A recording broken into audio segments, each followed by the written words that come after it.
Selamat berjumpa kembali dengan saya,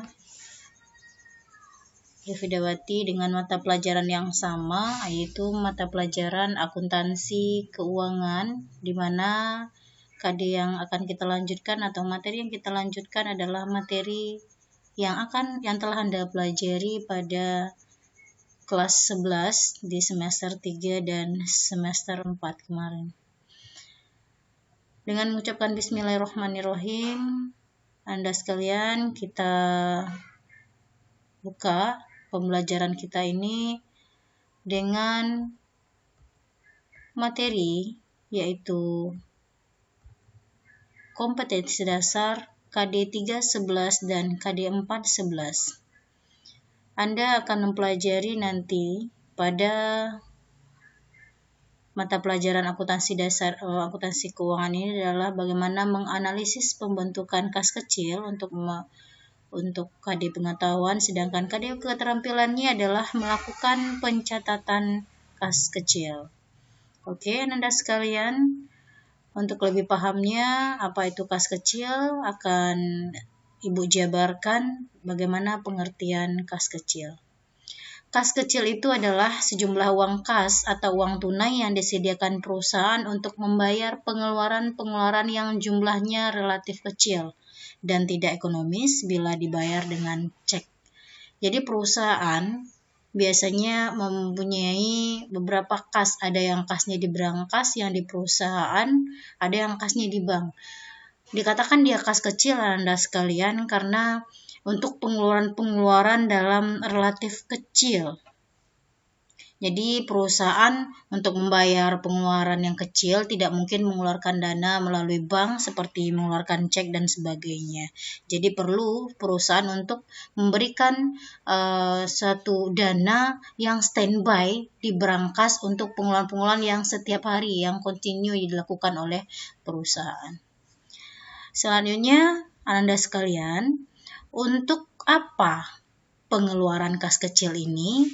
Kas kecil ini bisa salah satunya mungkin antara lain bisa digunakan untuk pembelian materai, pembelian perangko, pembayaran rekening telepon, rekening listrik, rekening air, perlengkapan kantor, biaya keamanan, dan biaya kebersihan.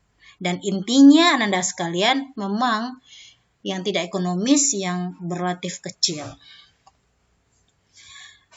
Oke, selanjutnya yang akan Anda pelajari adalah bagaimana prosedur pengelolaan kas kecil ini. Ada 3 tahap dalam pengelolaan dana kas kecil. Yang pertama, kita bentuk dulu dana kas kecil di awal operasional perusahaan atau perusahaan memutuskan sudah ingin melakukan pengelolaan dengan kas kecil, dibentuk dulu kas kecil tersebut. Setelah dibentuk kas kecil, pastinya ada bagaimana pengeluaran dana kas kecil pada tahap yang kedua prosedurnya. Setelah dana tersebut dikeluarkan, pastinya dana itu akan berkurang. Tahap yang ketiga adalah pengisian kembali dana kas kecil yang sudah kita pakai. Anda sekalian, ada 2 metode dalam prosedur pencatatan dana kas kecil. Yang pertama adalah metode dana tetap atau dikenal dengan istilah Impress Fund Method, di mana kas kecil ini ditentukan dalam jumlah yang relatif tetap. Jika jumlah dana yang ditetapkan dianggap cukup untuk pengeluaran kas kecil dalam suatu periode tertentu, jumlah dana kas kecil tidak dinaikkan atau diturunkan. Yang kedua, Anda sekalian, metode yang kita gunakan adalah metode dana tetap atau istilahnya adalah Fluctuation Fund Method, di mana pemakaian kas kecil oleh pemegang kas kecil dicatat dalam bentuk jurnal formal sehingga buku kas kecil dapat digunakan sebagai dasar pencatatan dalam buku besar. Nah, kalau dalam metode tidak tetap ini kita memakai buku kas kecil, berbeda dengan metode dana tetap, kita tidak memakai yang namanya buku kas kecil. Karena Anda sekalian, dalam metode dana tetap, setiap terjadi pengeluaran itu tidak dilakukan pencatatan. Untuk lebih jelasnya bisa Anda lihat perbedaannya sistem impress atau sistem tetap dana yang dibentuk jumlahnya relatif tetap dalam kurun waktu tertentu. Berapa jumlah dana tetap yang diberikan pemerintah itu sesuai dengan kebijakan yang ditentukan pemerintah. Berapa dia membuat suatu ketetapan atau keputusan dana kas kecil itu harus berapa standby dalam kas perusahaan. Syaratnya apa sistem tetap ini? Setiap pengeluaran dana kas kecil tidak mengakibatkan perkiraan kas kecil di kredit. Tidak ada perubahan. Mau kita bayar beli perangko, beli materai namanya, beli apa, itu tidak akan menyebabkan berubahnya kas kecil. Tidak akan mengurangi kas kecil, itu istilahnya.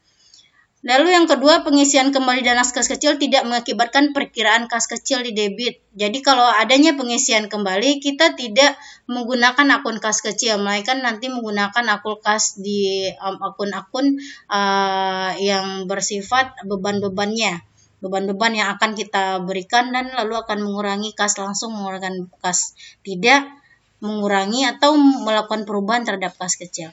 Lalu pada pengisian kembali juga akan dilakukan sebesar jumlah pengeluarannya. Ya, seperti yang saya sebutkan tadi bahwasanya berapa yang kita keluarkan, misalkan kita membeli materai misalkan 10 buah perangko 6.000, 60.000. Ketika kita mengisi dana kas kecil kembali, ya sebanyak itu yang kita keluarkan. Beban materai 60.000 pada kas bank, tidak mengganggu akun kas kecil. Itu sistem tetap. Lalu sistem fluktuasi. Fluktuasi ini adalah sistem metode tidak tetap, dana yang dibentuk berubah-ubah sesuai dengan kebutuhan yang diinginkan oleh pimpinan perusahaan. Ya, ditentukan tidak tetap. Kalau yang metode tetap tadi itu dalam kurun waktu tertentu dia tetap. Tapi kalau fluktuasi ini yang namanya fluktuasi itu namanya berubah atau tidak tetap. Syaratnya di sini adalah berbeda dengan tetap tadi. Pengeluaran dana kas kecil mengakibatkan rekening kas kecil di kredit. Oke, kalau di kredit dana kas kecil, otomatis kas kecil itu berkurang, ya, sesuai dengan pengetahuan dan pemahaman Anda bahwasanya kas, ya, itu adalah termasuk dalam aktiva. Itu kalau dia berkurang itu berada pada sisi kredit Anda sekalian. Oke, untuk pengisian kembali dana kas kecil setelah kita pakai, dana kas kecil akan berkurang, ya. Oke, kalau sudah berkurang berarti akan kita tambah lagi dana kas kecil tersebut. Nah, kalau seandainya dana kas kecil bertambah, berarti kas kecil itu berada pada sisi debit. Oke, dan pengisian kembali dana kas kecil tidak berdasarkan jumlah pengeluaran kas kecil. Kita tidak berpengaruh berapapun pengeluarannya, tidak seperti itu yang kita keluarkan. Oke, sekarang bagaimana pencatatan metode tetap, perbedaannya dengan metode tidak tetap dalam pencatatan dana kas kecil?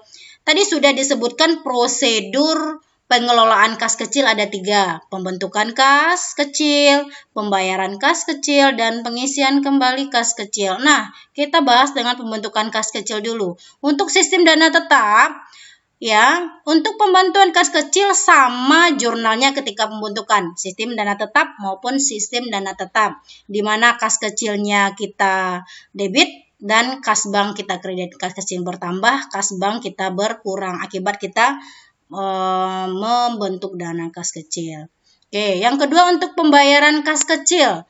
Untuk pembayaran kas kecil seperti yang dijelaskan tadi Ananda sekalian pada slide yang terdahulu, bahwasanya ini mengeluarkan kas kecil tidak mengakibatkan perkiraan kas kecil di kredit atau tidak bertambah atau tidak berkurang. Makanya di sini sistem dana tetap untuk pengeluaran dana kas kecil tidak di jurnal.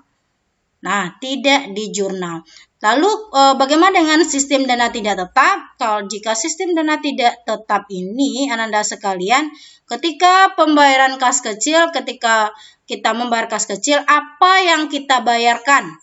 Itu menjadi beban yang menjadi debit dan yang berkurang adalah kreditnya kas kecil. Misalkan Anda sekalian membayar biaya listrik, berarti biaya listrik yang didebit sebesar berapa yang dibayar, lalu kreditnya adalah kas kecil. Seperti itu untuk sistem dana tidak tetap atau fluctuation fund method.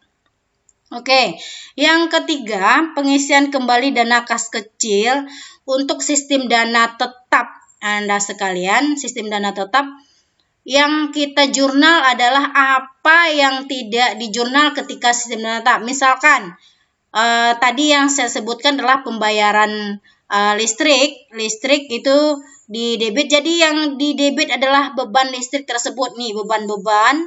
Lalu yang dikurangkan adalah kas bank. Makanya ketika pengembalian dana kas kecil seperti ini tidak mengakibatkan perubahan kas kecil. Tidak ada. Kas kecil tidak bertambah. Tidak diapa-apakan. Kas kecil bertambah hanya ketika pembentukan dana kas kecil saja. Oke, selanjutnya untuk sistem dana tetap, kas kecil bertambah di sebelah debit dan berkurang di kas bank berkurang di sebelah kredit. Nah, itu dia Anda sekalian perbedaannya. Selanjutnya ini bentuk dari bukti penerimaan kas kecil. Bukti penerimaan kas kecil untuk pembayaran pengisian kas kecil. Lalu ini adalah bentuk atau dokumen bukti pengeluaran kas kecil.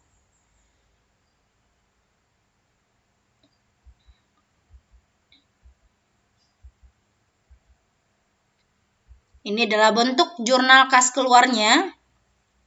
Di sini Anda sekalian ada di atas seperti biasa, ada judul dari tabel, tanggal, bukti, keterangan akun debit dan kreditnya kas kecil. Lalu ini sedikit pemahaman Anda tentang materi ini, dibuatkan contoh soalnya. Kebetulan contoh soalnya adalah menggunakan sistem dana tidak tetap.